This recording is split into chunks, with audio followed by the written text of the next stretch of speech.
Domestic violence is an issue that affects too many households, leaving partners and children traumatized and victims bereft of any justice or protection.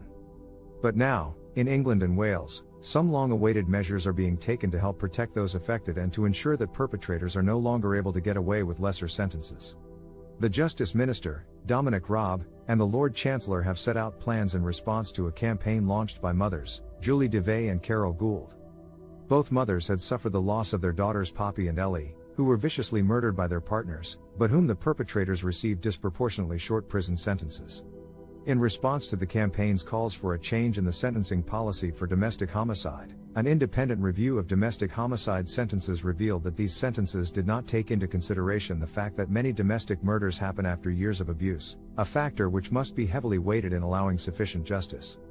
The government in England and Wales has now responded by introducing new aggravating factors which they believe will lead to longer and more appropriate sentences for perpetrators who kill their partners or ex-partners.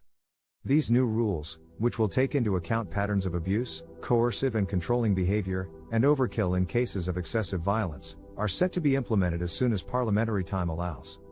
The Justice Minister Edward Argar has further shown his dedication to helping survivors of domestic abuse, in calling for a review of manslaughter sentencing guidelines in cases of rough sex in order to impose longer jail terms for those responsible for deaths yearly linked to these activities.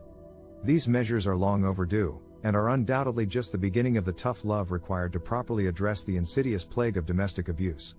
It is to be hoped that, with tender care and a commitment to providing justice for the grieving and survivors of domestic abuse, we can further reduce rates of violence and ensure the safety of victims everywhere.